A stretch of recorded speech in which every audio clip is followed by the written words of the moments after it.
How's it going, YouTube? Welcome back to ZeroPen. So for today, we're covering how to make more guaranteed money with your travel, even though we covered that a bit in the last one, and with your expenses. Expenses can be a great way for you not only to work in the field as a technician, but also sort of become your own retail store and get those profits that come along with that. Now, I discussed this in the last video a little bit, but one thing you want to make sure that you're doing is giving yourself a profit margin on all of your expendables. I'm not saying to gouge your contract holders by any stretch of the imagination, but you have to look at it like this. You're the one holding on to all these supplies for these companies so that the job can get done. So you should be getting some money back in return for putting your money down to have inventory on hand at all times. Now, this amount is going to vary depending on the area, depending on the work that you do, depending on what kind of equipment it is. A typical range for me is going to be anywhere from 20% markup to about a 40% markup if it's something that I normally wouldn't carry and I have to get it in bulk for a specific job. With that said though, the 40% is a pretty high end. I really wouldn't recommend going there unless it's an extreme circumstance. My normal markup is fairly reasonable, 20%, which most discount stores, like if you go to Costco, their markup is about 12%. If you go to Walmart, theirs is about 25 to 30%. So I feel like 20% is being perfectly reasonable and putting some extra money in your pocket. Now, to be able to stay profitable whenever you're using expenses like this, you have to make sure to actually break down prices. Whenever you buy yourself a 200 pack of Cat6 termination cables, you're going to want to actually break down the price by how many parts and see what each individual part costs. Now, on average for me, for example, I use Pass-Thru Cat6 connectors because I'm not a fan of modular, and those tend to break down to about 50 to 75 cents depending on where I'm able to get them at the time, which means I'll typically just charge around $1 for each termination that I use. Now, if you work out the math in that example, that 200 pack of terminations, which I usually go through in about 3 to 6 months, I've just made $50 profit on just Cat6 terminations for cabling. Now, if you expand that out to everything, whether it's the Cat6 terminations, the biscuit jacks, the keystones, the actual Cat6 cable itself. The reason I keep saying Cat6 is because I personally do not stock Cat5. If a job requires only Cat5 and they're not willing to pay Cat6, because I have such a stock of Cat6, I'll just bring my prices down on my Cat6 cabling.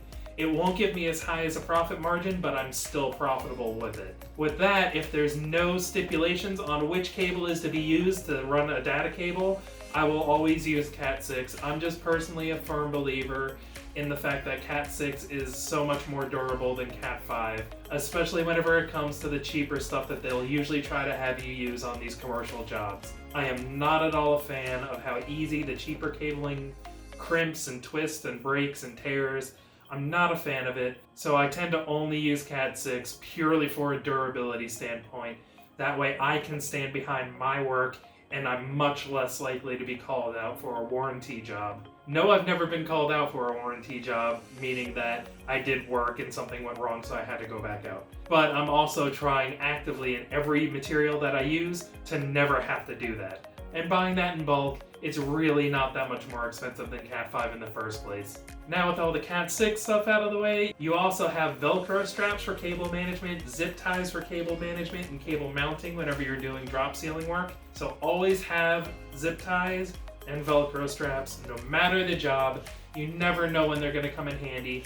And yeah, even if you only use one, you only get a nickel or dime worth of profit off of each one, but that adds up over time. So never think that a sale is too small whenever it comes to expenses.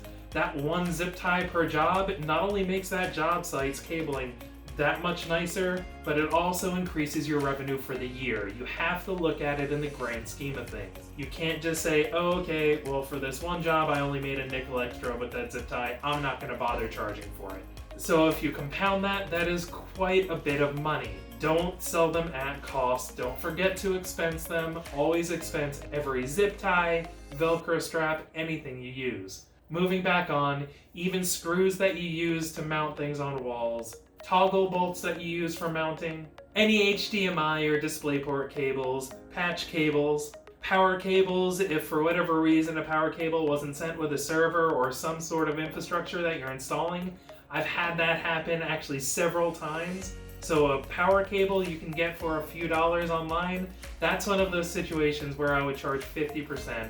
Yes, it happens all the time, but that's still only once, maybe twice a quarter. So that's a dozen cables that I buy in bulk that I'm just holding on to for a year to get rid of that whole pack, if not 2 years. So that's where I would be adding in that 50% markup. Because realistically, they're actually making out even when you're charging 50% if you were to look online and look at what an individual power cable costs for a server, router, network switch. So long as you're buying them in bulk, you're getting them significantly cheaper, and then you're still selling them back to the companies as an expense, way cheaper than they would have paid for it in the first place if you were to go to a store nearby. Having packing tape on hand is too valuable to even mention. You're always going to get jobs where you have to send stuff back to the company. If you're replacing a screen, you're replacing a computer, router, switch, any equipment at all that these guys want back so that they can either make sure that it was defective, troubleshoot it to see why it went defective, or to see if it was actually the end client's fault that the part broke so that they can bill accordingly. So there are dozens of times a year I'll actually have to do FedEx runs, another few dozen times that I'll have to do UPS runs or USPS runs. Having to mail back parts is definitely a part of most contracts. Be prepared for that and have packing tape on hand. Make sure that you have a reasonable charge for this, even if it's only a quarter just to reseal the box. If you end up working for a company that says that it needs receipts for everything, if you end up having a job where you have to send something back, but the end client wants receipts and they're not willing to pay you at a truck stop, see if the end client doesn't have any spare tape on hand. Don't be pushy and demand it, but a lot of times management is more than happy to help you out, give you a roll of tape so that you can seal it. That way you're not throwing your own money out the window. Another common one that I make plenty of money off of because I sell so many for wiring jobs is just these little wiring brackets that you can screw into a wall and run a cable across a wall or in a ceiling, anywhere. These things really come in handy and you get to use a lot of them. I'll have links in the description for all these expendables that I'm mentioning. Another great one to have on hand that most people don't think about is actually these little server bolts that hold any rack-mounted equipment into a server. They have a little square washer behind them which you clip into the server rack, and then they have a matching screw. These things are actually surprisingly expensive if you're buying them online. Even if you're buying them in bulk, a small box of them can cost upwards of $60. So make sure that you have these. There's actually a tip to get almost all of this for free, and you can continue to use it and resell it. Now, the ethics of selling something that you got for free is a bit muddy in my book. Somebody may say it's not really ethical to sell something that you got for free, but there is a way to get parts for free on the job legitimately. I want to stress very firmly, never, ever, ever remove anything from a site unless you have permission. There's been so many times where I'm on a site and there's tons of supplies left over, whether it's zip ties, Cat6 cable, Terminations, tons of different supplies. All of these server bolts that I mentioned a moment ago all came from a job where they just weren't needed. There was already bolts in place. And whenever I was leaving the job, I made sure to ask tech support, hey, what's the deal with all the equipment here that's extra? What am I supposed to do with it? They'll either say you can throw out any extra supplies, which means that it's yours. They'll tell you to defer to the on-site management. Usually this is only with mom and pop, smaller chains, things like that. But then from there, the management can say, hey, we have no need for it, just chuck it, or hey, do you want it? There you go, that's another way you have free supplies. Now, they very well could say, make sure to return any supplies. I've definitely had companies ask me to return all supplies. And then the last option is leave them on site for future work. If they ask for either of the last two, for you to send them back or for you to leave them on site, I can't stress this enough, and I'm not trying to insult anyone's intelligence or call anyone's honor into question, but please, for your own sake, do not take anything from site unless Either the dispatch operator tells you that you can remove it, throw it out, whatever, and then it's yours, or the management on site gives you the okay to do so. I wouldn't go so far as to even ask, hey, do you mind if I have these? I would only take things if they're planning on throwing it out anyway. I don't try to persuade anyone to do so. I only take things if they're going to be thrown out. I'm stressing that because I don't want any of you guys to get in trouble for taking anything innocently. I'm not even saying you have malice and you're trying to just make a quick buck dishonestly. I'm saying you could innocently be taking things from a site and then end up getting blackballed by a company, not paid for the job that you just did, or it is entirely possible that they bring legal action against you. So yes, you can get free items to expense as reimbursables. Just make sure that whatever job you're taking items from, that you have permission, that way you're in the clear and you don't get in trouble. A huge pain in the butt for any technician who's ever done Cat6, Cat5, any type of Ethernet cabling, is when if you go and you find a broken termination and then you need to replace it, but now there's not enough slack in the cabling for you to be able to reach its destination. It's kind of janky to then keystone it and run a patch cable. You could do that, but it tends to be a little janky if you're doing it that way. So what I would recommend for all technicians do, not only to make more money off of per foot cabling, but also to make jobs convenient for yourself or any other tech that has to visit a site, is to leave service loops. What a service loop is let's say you need to run a wire from A to B. You would think you just run the wire through the roof, drop down to where it needs to go, and that's it. That's what most civilians, non-tech personnel would actually think. But what you should be doing is whenever you run that cable, up here in the ceiling, you need to leave what's called a service loop. A service loop is a 15-foot roughly. Some companies only want a 10-foot service loop. Some companies want a 30-foot service loop. It all depends on whatever the company's tech support or tech team, whatever they want done.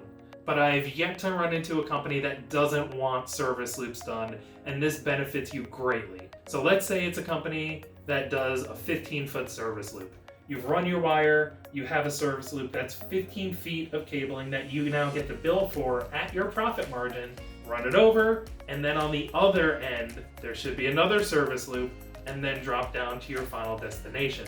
Why do you do it on both ends? In between, you never know if your cabling is going to get snagged, if somebody else is going to install cabling or secure your cabling whenever they're installing a new run. You never know what's going to happen. So I always advise technicians, and I do it myself, on both sides, I will have a service loop. That way if work needs to be done on either end, you can do it without having to do a whole new cable run. And once you're out there doing a few of these jobs, you're going to see just how big of a headache that can be. It really does get annoying whenever somebody should have left the service loop, especially for a huge 300-foot run, and then you're stuck actually having to redo the whole run, or you have to keystone one end and do a patch cable down to your final destination. I personally don't really like having keystones in the ceiling. I really only like having them in biscuit jacks and in wall jacks. That's just me. But in any event, that actually brings up another point. Always be resourceful. Think of how you can solve your problems.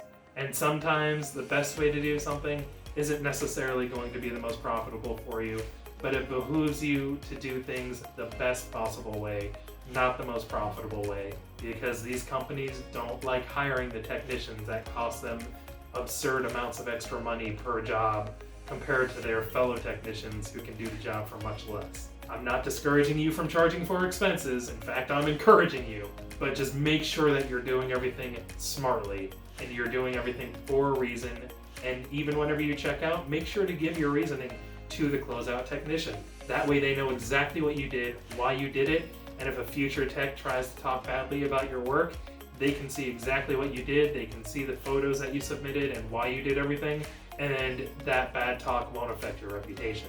One huge help for all technicians, this not only helps for documentation, but also helps show the company that you're working for that you're a professional, that you actually have everything in order, and that you're not making up numbers on the fly. I highly recommend that you have an expenses spreadsheet. Now, an expenses spreadsheet can be done on physical paper. Personally, I do it on an Excel spreadsheet. I don't know if the camera actually picked it up in the last few videos, but I've actually had mine up on the screen the last few videos because I was using it. I will insert a screenshot and show you what I mean, but basically you want to have every single item that you possibly have on hand as truck stock, whether it be cabling, terminations, zip ties, whatever. You want to have it listed. You want to have it listed by what type of increment, whether it be by foot, each, dozen, whatever. Then you want to have each broken down unit price, and then how many you used for that job. And then on the far right, you're going to have the total per line in dollar amount. Then at the bottom, have your total. It's that easy. It shows you exactly what you need to have paid back to you, and they get to see it in a spreadsheet. It's really helpful because then whenever you're doing your expense reimbursement request on WORKMARKET, you don't have to worry about actually sitting there and typing away every single item, what it costs. You have to remember everything off the top of your head. An easier way to do it is to just put the total requested amount in the description box. You just say, see photos for expense spreadsheet, and then bam, they have everything listed right there by the numbers, and it's all done for you. Now with an expenses spreadsheet, make sure that you're actually charging taxes, depending on your state. If your state has sales tax, make sure that you're charging for that sales tax. You paid it, so you need to be reimbursed for it. You will be getting taxed on it.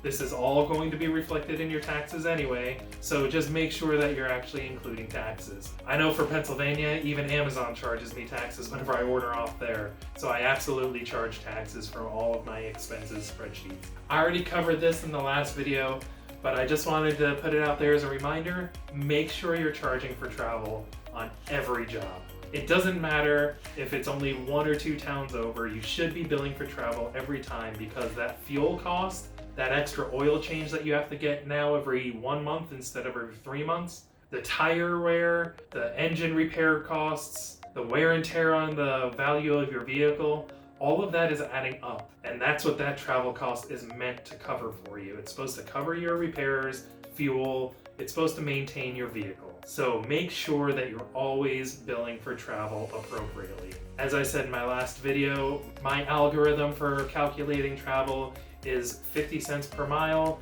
This year it's actually probably going up to 58 cents per mile, and then an additional $10 per hour once I've reached an hour of travel. So for the first hour it's free, they only pay the mileage, but then after that it becomes hourly plus mileage, because you have to figure that those travel hours are hours that you could be working at another job, but you're traveling to this specific job instead. So make sure that you're charging for travel appropriately every single time. I would highly recommend everything you do as far as your business goes on a business credit card. There's a few benefits to it. So long as you get a reputable business card, it won't reflect on your credit report, so it won't hurt your score if your balance is very high. For a business card, you can actually deduct the interest on your purchases for business purposes only. Do not ever put anything personal on a business card if you're going to be taking advantage of tax breaks using it. So everything you possibly can should be on a business card. I use a slightly different approach. For me, I actually have a rewards credit card, and every single purchase I make goes on this rewards credit card.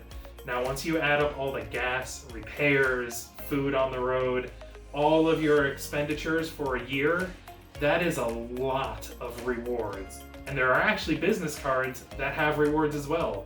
So I would really encourage you guys, if you're able to, I get it, if you're trying to find a last-ditch effort job, you may not have the resources or credit to be able to do this. But if you do have the ability to get a high credit limit card with rewards, put everything on there and just pay it off month to month. That way you never have a balance. You really shouldn't have any interest because you're paying it off every single month. And you get to reap all of those benefits of the rewards, whether it's travel or cash back. I know I make about $50 a month in cash for my card, and that may not sound like much, but that's $50 a month, $600 a year that I'm making back just for spending money on my card that I would have been spending anyway. So if you can do it, absolutely do that. I already touched on it in the Making Money on WORKMARKET video, but I'm going to be inserting slides here now, that cover exactly what you have to do to actually invoice for expenses reimbursement, budget request, or bonus request. Alright, so to start out, the reason everything's blanked out is because I don't have consent from these contract holders to actually show any of the information, and some of this is actually personal information that most of you guys wouldn't normally have if you weren't close with the project manager, so I blanked it all out. This is a normal work order screen. This is for any given work order. It's going to be filled out differently depending on the job, obviously.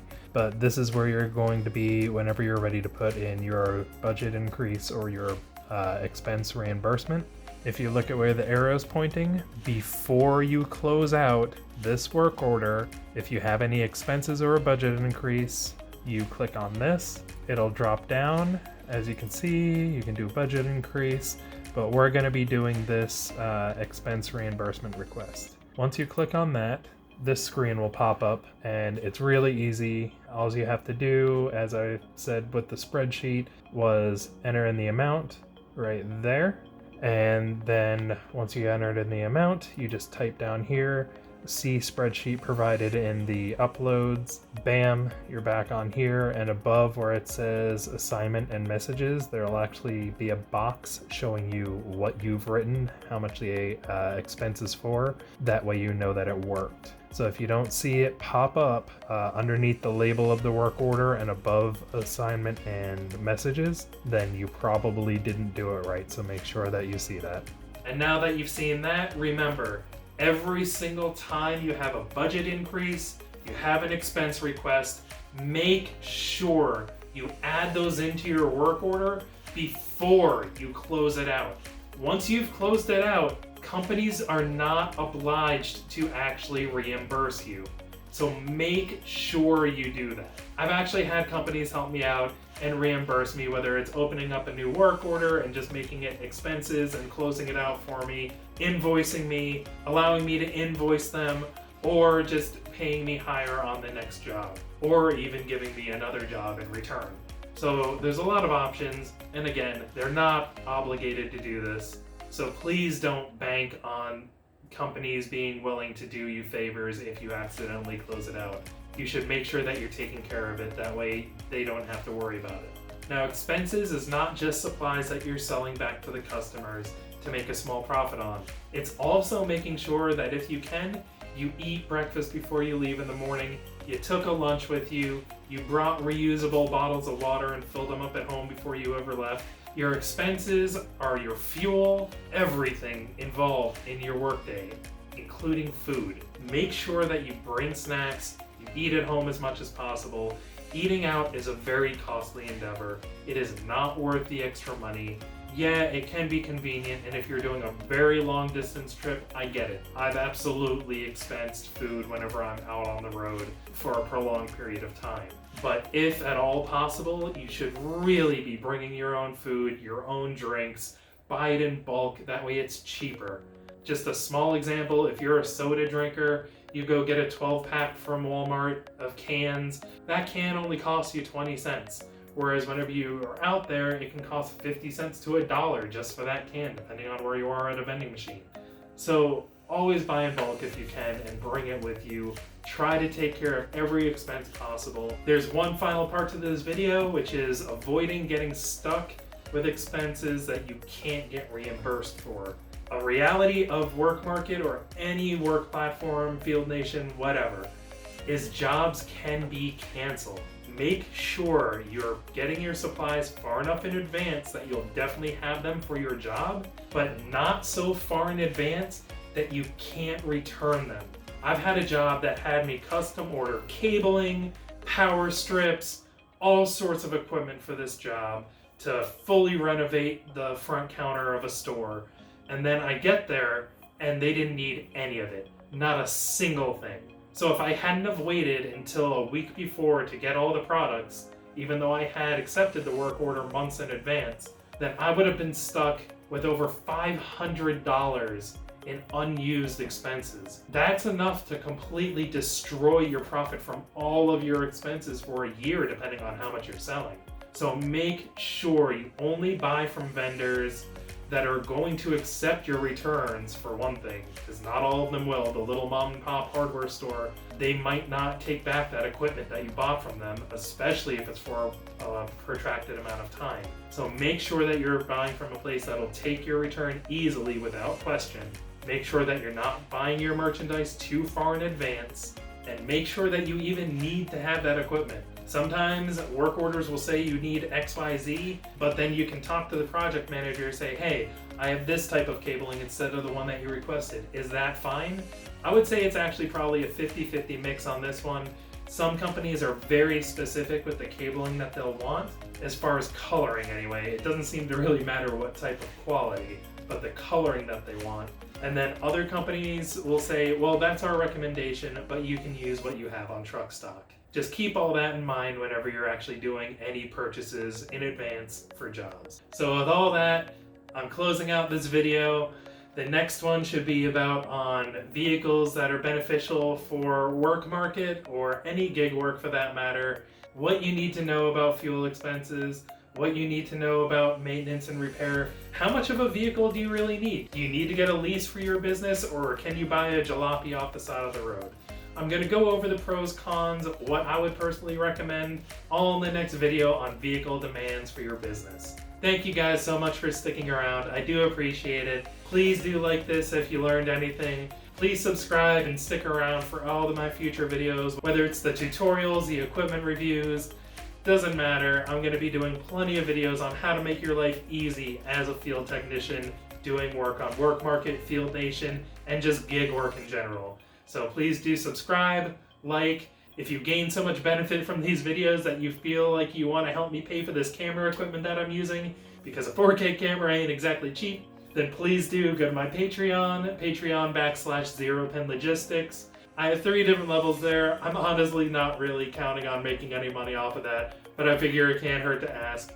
In the description below, there's links for free Amazon Prime for students, a trial for everyone else. There's links to how to actually get your business account up and running on Amazon so you get a discount on all of your expenses. There will also be a link below to all the expendables that I've mentioned in this video. That way, if a job requires them, you can make a little bit of extra money on the side. I'll also have a link to a work bag down there so that you can carry your expendables on you at all time, and any essential equipment. I'll probably be going over equipment reviews and equipment that I personally use. Not in the next video, which is for the vehicles, but the video after that. Not 100% sure yet. I hope you guys have a great rest of your day. Thanks again for watching. Come back for the next videos and see you around.